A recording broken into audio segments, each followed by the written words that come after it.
இந்த உலகத்தோட 50 மிகப்பெரிய பேரரசுகள்ல 22வது இடத்துல இருக்க பேரரசு தான் சசானிய பேரரசு. இதோட தலைநகரம் டெசிஃபோன்.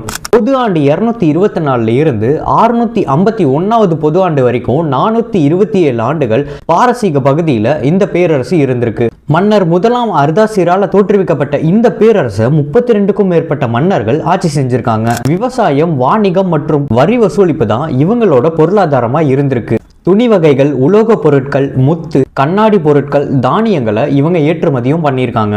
மன்னர்கள் முதலாம் கோஸ்ரோ மற்றும் இரண்டாம் கோஸ்ரோவோட ஆட்சி காலத்துல தான் இந்த பேரரசு அதோட மிகப்பெரிய பரப்பளவை அடைஞ்சது.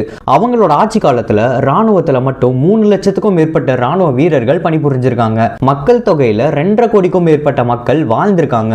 35 லட்சம் சதுர கிலோமீட்டருக்கும் மேல இந்த பேரரசோட பரப்பளவு இருந்திருக்கு. 651வது ஆண்டுல அரப் முஸ்லிம் படையெடுப்புல இந்த பேரரசு வீழ்ச்சி அடைஞ்சிருச்சு. என்னோட அடுத்த பதிவுல இன்னொரு பேரரசை பத்தி நான் சொல்றேன். விருப்பம் இருக்கவங்க இந்த பக்கத்தை பின்தொடர்ந்துட்டு உங்களோட நண்பர்களுக்கும் இந்த பதிவை அனுப்பிச்சிருங்க.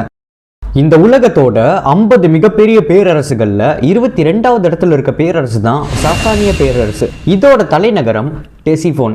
பொது ஆண்டு 224 இருந்து 651வது பொது ஆண்டு வரைக்கும் 427 ஆண்டுகள் பாரசீக பகுதியில் இந்த பேரரசு இருந்திருக்கு. மன்னர் முதலாம் அர்தாசிரால தோற்றுவிக்கப்பட்ட இந்த பேரரசை 32க்கும் மேற்பட்ட மன்னர்கள் ஆட்சி செஞ்சிருக்காங்க. விவசாயம், வாணிகம் மற்றும் வரி வசூலிப்பு தான் இவங்களோட பொருளாதாரமா இருந்திருக்கு. துணி வகைகள், உலோக பொருட்கள், முத்து, கண்ணாடி பொருட்கள், தானியங்களை இவங்க ஏற்றுமதியும் பண்ணியிருக்காங்க.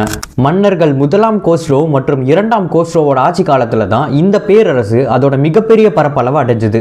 அவங்களோட ஆட்சி காலத்துல ராணுவத்துல மட்டும் 3 லட்சத்துக்கும் மேற்பட்ட ராணுவ வீரர்கள் பணிபுரிஞ்சிருக்காங்க. மக்கள் தொகையில 2.5 கோடிக்கும் மேற்பட்ட மக்கள் வாழ்ந்திருக்காங்க. 35 லட்சம் சதுர கிலோமீட்டருக்கும் மேல இந்த பேரரசோட பரப்பளவு இருந்திருக்கு. 651வது ஆண்டுல அரப் முஸ்லிம் படையெடுப்புல இந்த பேரரசு வீழ்ச்சி அடைஞ்சிருச்சு. என்னோட அடுத்த பதிவுல இன்னொரு பேரரசை பத்தி நான் சொல்றேன். விருப்பம் இருக்கவங்க இந்த பக்கத்தை பின்தொடர்ந்துட்டு உங்களோட நண்பர்களுக்கும் இந்த பதிவை அனுப்பிச்சிருங்க.